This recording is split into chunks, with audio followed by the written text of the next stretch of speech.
আমার সাধ আছে সাধ্য নাই, পেটে ক্ষুধা রাখিয়া কিভাবে নিব তাহার দায়। আজ থেকে প্রায় ৮ বছর আগে রাস্তার পাশে পড়ে থাকা এক পরিচয়হীন মানসিক ভারসাম্যহীন নারীকে দেখে সবাই মুখ ফিরিয়ে নিয়েছিল, কিন্তু একজন নারী, তিনি থেমে গিয়েছিলেন। তিনি তাকে ভিখারি বা ভবঘুরে হিসেবে দেখেননি, দেখেছিলেন একজন মানুষ হিসেবে, একজন মা হিসেবে। নিজের ঘরে এনে গোসল করিয়েছেন, নতুন কাপড় পরিয়েছেন, নিজের হাতে খাইয়েছেন, আর ধীরে ধীরে তাকে মায়ের মতো আগলে রেখেছেন, ঠিক যেন রক্তের নয়, মানবতার এক অনন্য সম্পর্ক। কিন্তু ভাগ্যের নির্মম পরিহাস, যখন দীর্ঘ অবহেলার জীবন পেরিয়ে সে অসহায় নারী একটু নিরাপদ আশ্রয় পেলেন, তখনই ধরা পড়ল মরণঘাতী ক্যান্সার। আর এই মুহূর্তে সে মানবিকতার গল্পই যেন পরিণত হলো অসহায় কান্নার গল্পে। সালে আমি চিনি 18 সালে এই পর্যন্ত পাল্টাছি।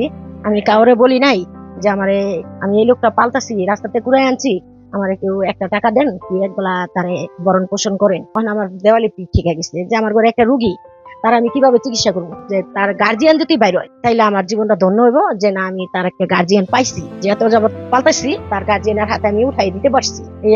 ডাক্তারের চিকিৎসা করছি, কবিরাজের চিকিৎসা করছি, নিজে শ্রম দিচ্ছি, আমার মেয়ে শ্রম দিচ্ছে। সে একবার বদ্ধ পাগল ছিল, সে পায়খানা করে পানি খরচ করে নাই, গোসল করে নাই, তার লগদা বিশ্রী একটা গন্ধ হয়েছে। যদি আইসা দেখতো যে গোসল করাইতাছি, একটু মাথায় তেল দিতাছি, তাইলে আমার হাতের রান্নাও খাই নাই, আমার হাতের বাড়াও খাইনি।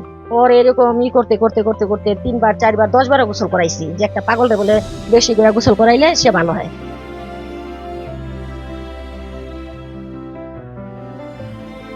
গাজীপুরের কালিয়াকৈরের গৃহবধূ শাহিনুর বেগমের এই গল্প আজ সামাজিক যোগাযোগ মাধ্যমে অনেকের হৃদয়ে ছুঁয়ে গেছে।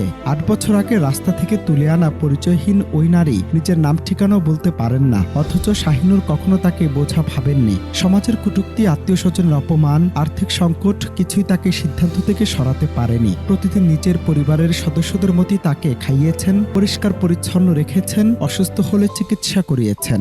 মানুষ যখন স্বার্থের হিসাব কষতে ব্যস্ত, তখন শাহিনুর লিখেছেন এই নীরব মানবতার ইতিহাস।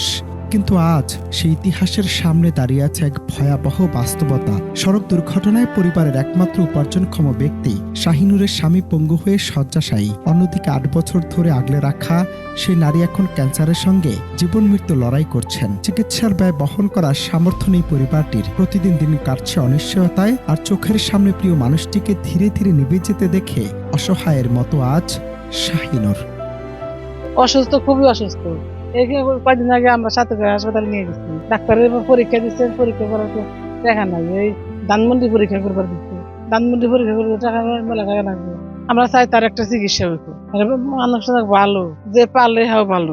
ওরা তো মেলা দিন ধরে পাল্টাছে, মনে করেন চিকিৎসার অভাবে কোনো টাকা পয়সা পাইতেছে না, এই কারণে মনে করেন খুবই ব্যর্থতা। এই গল্প শুধু একজন শাহিনুর বেগমের নয়, এটি মানবতা, দায়িত্ববোধ আর নিঃস্বার্থ ভালোবাসার এক বিরল দৃষ্টান্ত, যেখানে পরিচয় নয়, রক্তের সম্পর্ক নয়, একজন মানুষের পাশে দাঁড়ানোর সাহসী সবচেয়ে বড় পরিচয় হয়ে ওঠে। অনন্ত হাসান মাসুদ, বাংলা টিভি।